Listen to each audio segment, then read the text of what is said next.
तन्हाई में बुड़बुड़ाना तो शायद मेरी आदत बन चुकी थी। बच्चे भी मुझे अब अकेले में खुद से बातें करते देखते तो मजाक उड़ाते कि अम्मा तो पागल है, न जाने किससे बातें करती रहती है।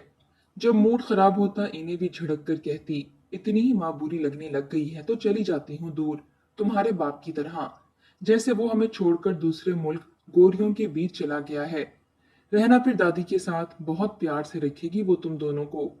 मेरी कड़वी कुसीली बातें सुनकर बच्चे मुंह बिगाड़ लेते और सरगोशी के अंदाज में कहने लगते, दादी तो हमें कच्चा ही चबा जाएगी, हम अब आपको तंग नहीं करेंगे, मगर कभी छोड़कर ना जाना अब्बू की तरह।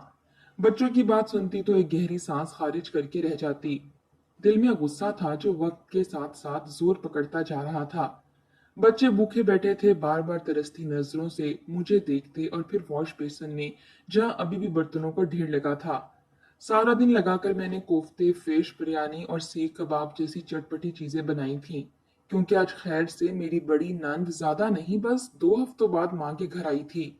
सारा दिन लगाकर मैंने इसकी, इसके शौहर और बच्चों के लिए दावत का एहतमाम किया, मगर जब खुद के खाने की बारी आई तो सिर्फ खाली पतीले ही बचे थे। बच्चे खाली देचकों में झांक कर एक नजर मुझे देखते। जैसे जैसे मैं पकवान तैयार कर रही थी, बार बार आकर थोड़ा बहुत चखने की फरमाइश करते, मगर मेरी सास तो 2400 घंटे मेरे सर पर ही सवार रही, जब तक मैंने खाना बनाकर पेश ना कर दिया। मुझे और मेरे बच्चों को चखने भी ना दिया। खाना लजीज बना था। मैंने बच्चों को बहलाया कि फूफू के जाने के बाद तीनों माँ बेटा मिलकर पेट भरकर खाना खाएंगे, मगर उम्मीदों पर पानी तो तब छिड़का गया जब बचा हुआ खाना मेरी सास ने पैक करके अपनी बेटी के हमरा भिजवा दिया। बच्चे तो अफसुर्दा हुए ही, और मैं भी अब इन खाली बर्तनों को मांजने के लिए रह चुकी थी। बच्चे भूख से देख रहे थे, जल्दी से काम निपटाया और फिर प्याज टमाटर का ही थोड़ा बहुत सालन बनाकर बच्चों को खाने के लिए दिया। बच्चे मुंह बसोरते ना चाहते हुए भी पेट भर रहे थे। दिल इस कदर तंग हो चुका था कि यहाँ से भाग जाना चाहती थी। क्या फायदा था इस जिंदगी का। 3 साल पहले शौहर हसूले रोजगार के लिए दूसरे शहर चला गया। छोटी मोटी नौकरियों से कहाँ खर्चे पूरे होने थे। आखिर दूसरे मुल्क का वीजा आया तो शौहर ने मौका हाथ से जाने ना दिया। शौहर की जुदाई का दुख था, मगर ये भी सुकून था कि अगर मुनीब का काम लग गया तो मेरे बच्चों का मुस्तकबिल संवर जाएगा। खुदा का शुक्र था कि मुनीब की नौकरी लग चुकी थी। इनकी तनख्वाह भी अच्छी खासी थी, मगर आज तक शौहर की कमाई का 1 रुपया भी मेरे हाथ पर सास ने नहीं रखा था। मैं इन्हीं सोचों में गुम थी कि सास का फोन बजा। घड़ी पर वक्त देखा तो 10 बजे थे। ये वक्त तो मुनीब की कॉल का था। सास खुशी से बेटे से बात करती रही और मैं वहीं पास बैठी इनका मुस्कुराता चेहरा देखकर मुस्कुराती और संजीदगी पर संजीदा हो जाती, क्योंकि जानती थी मुनीब इनसे जो भी बात कर रहा था इसके मुताबिक ही इनके तासुर बदल रहे थे। कई बार सास को इशारा किया कि मुझे फोन दें, मेरी भी बात करवाएं। आज तो इनसे ये भी कहना चाहती थी कि मेरे पैसे अलग भेजा करें। आपकी माँ ने तो हमें पाई पाई का मोहताज कर रखा है। मगर सास ने तो मुझसे बात करवाए बगैर ही फोन बंद कर दिया और ये बहाना लगाया कि कॉल कट गई थी। मैं मायूसी वापस कमरे में आकर लेट गई और अपने बच्चों का चेहरा देखने लगी, जो अपने बाप की लाखों में कमाई होने के बावजूद ऐसी जिंदगी गुजार रहे थे। हालात बेहतर थे। सास से कहा कि बच्चों को प्राइवेट स्कूल में दाखिल करवाऊंगी, मगर उन्होंने झिड़क कर कहा कि कोई जरूरत नहीं है, पढ़ाई तो एक सी ही होती है, चुपचाप सरकारी स्कूलों में पढ़ाओ। मजबूरन सास की बात मानना पड़ी। मगर उसी दिन जब मेरी नंद हलीमा माँ के पास आई और आकर बोली, अम्मी जरा 25,000 रुपये तो देना, छोटे हामिद का बड़े इंग्लिश स्कूल में दाखिला करवा दिया है, अब मेरा बेटा भी फर इंग्लिश बोलेगा। ये पड़ोस वाली फरहाना कहती है, इतने महंगे स्कूल की फीसें कहाँ से दोगी। मैंने तो ये नाक को ऊंचा करके फौरन से जवाब दिया, मेरे बेटे का इकलौता मामू खैर से दुबई होता है, दुबई बड़ी नौकरी करता है, भांजे में तो जान बसती है इसकी, वो तो 25,000 क्या 50 लाख भी चुटकी बजाकर दे देगा। मैं हैरत से दीदे फाड़े नंद की बात सुन रही थी। सास हंसकर बोली और बेटी को थपकी दी, बिल्कुल ठीक किया तूने ऐसा कहकर, आखिर मामू का कमाया हुआ तुम ही लोगों का तो है। सास मुझ पर तंजिया मुस्कुराहट उछालकर बोली थी। मेरे तो तन मन में आग लग गई थी। इससे पहले कि मैं कुछ कहती दरवाजे पर घंटी बजी। बच्चों के आने का भी वक्त था। जब दरवाजा खोला तो सामने कोरियर वाला खड़ा था। मुझे देखकर एक बड़ा सा कार्टन पकड़ा दिया। ये मेरे शौहर ने भिजवाया था। मैं तो खुशी से फूल उठी। सास ने कार्टन देखा तो फौरन मुझसे झपट लिया। जब खोलकर देखा तो अंदर बहुत से तहरीफ थे। बच्चों के लिए प्यारे प्यारे खिलौने और कपड़े, खाने पीने की बहुत सी चीजें भिजवाई थीं। शौहर ने मेरी खातिर भी अलग से एक सामान का पैकेट भेजा जिस पर मेरा नाम दर्ज था। सास ने फौरन मेरे हाथ से वो झपट लिया। इसमें मौजूद चीजें जब नंद ने देखी तो इसकी बातें खिली की खिली रह गईं। हर चीज को देखकर कहने लगी कितनी प्यारी है, ये तो मुझ पर ही जचेगी। फिर क्या था, सास ने सब कुछ नंद को थमा दिया और बोली कि ले लो, भला तेरी भाभी को क्या एतराज हो सकता है। मैं खामोशी से बस देखती रह गई। मेरी चीजों तक तो ठीक था, मगर सास ने सफाकियत की हद तब पार की जब बच्चों के सारे खिलौने भी नंद के हवाले कर दिए। बच्चे भी स्कूल से आ चुके थे। वो खिलौने इनके थे जिन पर अब नंद के बच्चों का कब्जा हो चुका था। मेरे बच्चे तरसती हुई नजरों के साथ इन खिलौनों को देख रहे थे जिनको नंद के बच्चे खोल खोल कर खेल रहे थे। मेरे बच्चों ने एक बार फिर मेरी जानिब देखा और मैं बेबस नजरें झुकाकर रह गई। क्या ऐसी ना इंसाफी भी कोई औरत कर सकती थी जैसे मेरी सास हमारे साथ करती थी। मैंने बच्चों को वहां से कमरे में भेजा ताकि वो अपने कपड़े तब्दील कर सकें और एक नजर सास पर डालती हुई बोली कि अम्मा जी, ये खिलौने मुनीब ने अपने बच्चों के लिए भेजे थे। ज्यादा ना सही कुछ ही सही, मगर बच्चों को दे देती, इनका भी दिल बहल जाएगा। खुश हो जाएंगे कि अब्बू ने इनके लिए कोई तोहफा भेजा है। मगर उसी पल सास ने तेवरी चढ़ाकर मेरी जानिब देखा। कहने लगी ज्यादा सर न चढ़, मुनीब ने खुद कॉल करके कहा था कि ये चीजें मैं हलीमा के लिए भिजवा रहा हूँ। सास अभी इतनी बात कर ही रही थी कि मेरी नंद फूट फूट कर रोने लगी थी। वो सारे खिलौने और चीजें कार्टन में दोबारा फेंकते हुए कहने लगी कि मुझ पर ये चीजें तो अब हराम हो चुकी हैं। भाभी ने तो मेरे मुंह पर ही टका सा जवाब दे दिया है कि ये चीजें इसकी और इसके बच्चों की हैं और मेरा इन पर कोई हक नहीं है। नहीं चाहिए मुझे भाभी और इसके बच्चों की चीजें, तुम लोग ही रखो। चलो बच्चों वापस घर चलते हैं। नंद तस्वे बहाते हुए बच्चों से खिलौने छीन कर जाने लगी और मैं नंद की ये हालत देखकर बेयकीनी से खड़ी थी। मैंने तो सिर्फ एक बात कही थी, मगर नंद ने तो बात का बतंगड़ बनाते हुए बात कहां से कहां तक ले जा चुकी थी। सास ने जब ये देखा तो फौरन हड़बड़ाकर उठ बैठी और मेरे चेहरे पर सन्नाटेदार थप्पड़ मारते हुए बोली, खबरदार जो आइंदा मेरी बेटी की चीजों पर नजर डाली, अभी के अभी माफी मांगो हलीमा से। ये सारी चीजें इसकी और इसके बच्चों की हैं। इनकी हकदार सिर्फ मेरी बेटी ही है, ना कि तुम। ये चीजें मुनीब ने अपनी बहन और भांजे के लिए भेजी हैं। तुम होती कौन हो इसे रुलाने वाली। मैंने एक शिकायती नजरों से सास को देखा। इसने कैसे दिलेरी से ये कह दिया था कि चीजों पर मुनीब की बहन और भांजों का हक है। मगर क्या वो इल्म नहीं रखती थी कि मैं मुनीब की बीवी और अंदर बैठे दो बच्चे मुनीब के बेटे थे। मगर सास मुझे सबके सामने थप्पड़ मार चुकी थी, इसलिए मैंने इनसे सरसरी सी माफी मांगी और रोते हुए कमरे में चली गई। नंद वो सारा सामान अपने साथ लेकर घर जा चुकी थी और मैं एक बार फिर खाली हाथ रह चुकी थी। नंद जब भी घर आती तो मुर्ग मुसल्लम ही खाती और सास मुझे अपनी बेटी की खिदमत में लगा दिया करती। उस रोज के बाद से सास ने मुझसे कोई भी बात करना बंद कर दी थी। एक रोज छोटे बेटे को शदीद बुखार था। वो बुखार से तड़प रहा था और मेरे पास 1 रुपया भी मौजूद ना था इसके लिए दवा लेकर आती। मैंने सास के कमरे का दरवाजा खटखटाया और इन्हें जगाया, मगर उन्होंने तो झड़क कर साफ इनकार कर दिया और बोली कि कल मोही क्यों दरवाजा बजाकर मेरी नींद खराब कर रही है। चल दफा हो जा यहाँ से, मुझे सोने दे। मैं रोने लगी थी और सास से कहने लगी कि बेटे की तबीयत बहुत खराब है, वो बुखार में तड़प रहा है। आप मुझे कुछ पैसे दे दें ताकि मैं इसके लिए दवा ला सकूं। मगर इसने कोई जवाब ना दिया और दरवाजा बंद रखा। आखिर को मजबूर थी और माँ थी। सारी रात बच्चे के सरहाने बैठकर इसके सर पर ठंडे पानी की पट्टियां रखती रही थी, मगर इसका बुखार कम होने का नाम ही नहीं ले रहा था। काश शौहर यहाँ होता। मेरे पास तो इससे राब्ता करने के लिए मोबाइल भी ना था। वो तो मुझे बहुत प्यार से रखा करता। ये तो सास थी जो हमें बात भी नहीं करने दिया करती थी। अगली सुबह सास ने हमारे उठने से पहले ही अपने कमरे को ताला लगाया और घर से चली गई। न जाने वो कहाँ गई थी, इसका इल्म तो मुझे भी ना था। मगर जब तक मैं उठकर इसके कमरे तक गई वो जा चुकी थी। घर में तो खाने के लिए सामान भी ना बचा था। रोजाना इतना ही लाया जाता जो उस दिन मुकम्मल हो जाए। मैंने किचन को कंघाल डाला, मगर खाने के लिए सिवाय रात की बची रोटी के कुछ भी ना मिला। एक तो बच्चा बुखार में तड़प रहा था, ऊपर से ये बासी रोटी।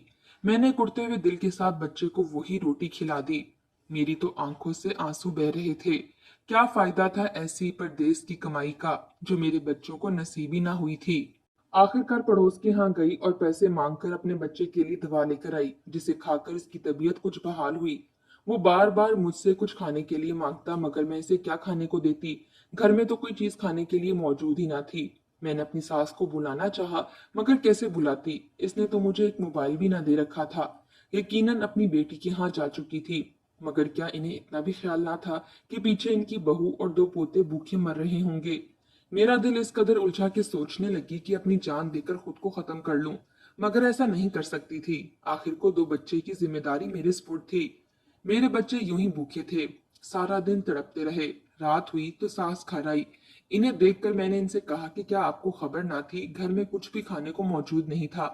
आपने तो मेरे हाथ पर कभी मेरे शौहर की कमाई का एक आना भी ना रखा। मैं अभी इतना बोल ही रही थी कि इसने फौरन झिड़क कर चुप करवा दिया और कहने लगी कि ऐसी भी कौन सी क्यामत टूट पड़ी थी। इतना कहकर इसने अपने साथ लाया हुआ सौदा वहीं फर्श पर पटका और बोली कि दो बनाकर अपने बच्चों को कहीं भूख से मर ही ना जाएं। कैसी जालिम औरत थी, जिसके दिल में अपने नवासे नवासियों के लिए तो बेतहाशा मोहब्बत भरी हुई थी, मगर जब बात अपने बेटे की औलाद की आती तो इस हद तक सख्त दिल हो जाया करती थी। मैंने इस रात तो बच्चों को खाना बनाकर खिला दिया, मगर दिल में नफरत ने जन्म लेना शुरू कर दिया था। सास का रवैया दिन ब दिन बिगड़ता ही चला जा रहा था। अब तो नौबत फाकों तक आ चुकी थी। गली में आए रोज आइसक्रीम बेचने वाले आते रहते थे। आज भी जब आइसक्रीम वाले का सायरन बजा तो छोटा बेटा मेरा दुपट्टा पकड़कर कहने लगा कि अम्मी अम्मी पैसे दो, मुझे आइसक्रीम खानी है। कितना अरसा हुआ आइसक्रीम नहीं खाई। बच्चे की बात सुनकर दिल पसीज कर रह गया। मैं इसे कहने लगी कि जाओ दादी से कहो, वो पैसे देगी। छोटा बेटा खुशी खुशी दादी के पास गया और जाकर कहने लगा, दादी दादी जल्दी पैसे दें, मैंने आइसक्रीम खानी है, वो कहीं चला ही ना जाए। मगर दादी ने तो माथे पर बल डालकर कहा कि मेरे पास कोई पैसे नहीं है, मैं तुम्हें कहां से दूं। छोटा बेटा था, जिद करने लगा और फर्श पर बैठकर रोते हुए बोला कि दादी मुझे पैसे दो, मैंने आइसक्रीम खानी है, वरना मैं यूं ही रोता रहूंगा। छोटा बच्चा था, लाड से कुछ मांग रहा था, मगर इसे क्या खबर थी कि इसकी दादी हद दर्जे की जालिम औरत है। इसने जब इसको रोता देखा तो इसे गर्दन से पकड़ा और चेहरे पर जन्नाटेदार थप्पड़ मारते हुए इसका बाजू मरोड़ने लगी। बच्चा दर्द से चीख उठा था।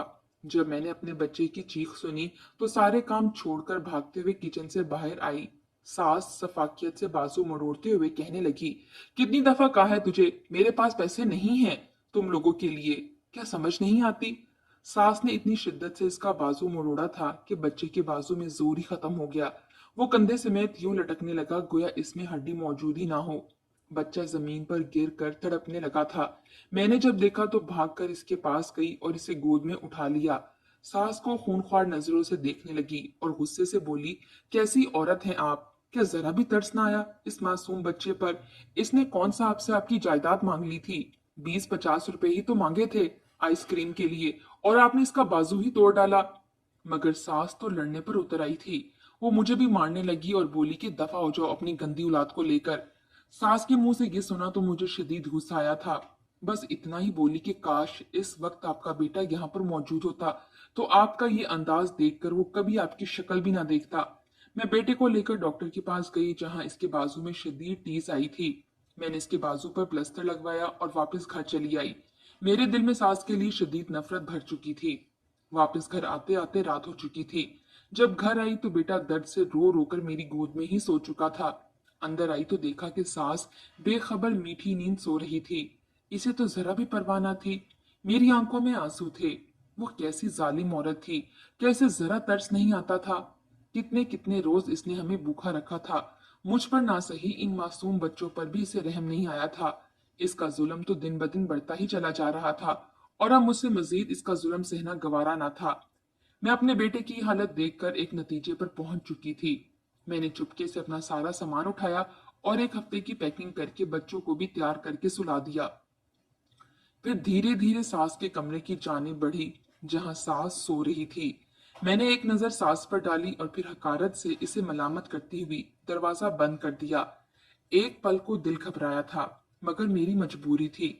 मैंने दरवाजे को बाहर से कुंडी लगा दी। मेरी जमीर ने मुझे झंझोड़ा, मगर उस पल मुझे कुछ भी नहीं सूझ रहा था। मैंने बच्चों को साथ लिया और चंद रोज के लिए मैके चली गई। जानती थी बुढ़िया भूखी प्यासी कमरे में बंद रहेगी तो इसे एहसास होगा, मर जाए मेरी तरफ से तो अच्छा है। ऐसी अहमक और सफाक दिल औरत को मैं अब मजीद बर्दाश्त नहीं कर सकती थी। मैं वहां से चंद रोज के लिए मैके जा चुकी थी और पीछे सास यूं ही कमरे में बंद थी। 2 दिन यूं ही गुजर चुके थे और फिर बच्चों ने घर जाने की जिद पकड़ ली। इन्हें बहुत मनाया कि 2 दिन और सब्र कर जाओ, मगर वो ना माने तो मजबूरन मुझे वापस घर आना पड़ा। दिल में अजीब से वसवसे आ रहे थे। मैं जब घर पहुंची तो ये देखकर ठटकी कि सास के कमरे का दरवाजा तो खुला हुआ था। मेरे पैरों के नीचे से जमीन निकल गई थी। ये दरवाजा कैसे खुल सकता था? नंद तो एक माँ के लिए दूसरे मुल्क अपने शौहर के साथ गई थी, तो फिर ये दरवाजा कौन खोल सकता था?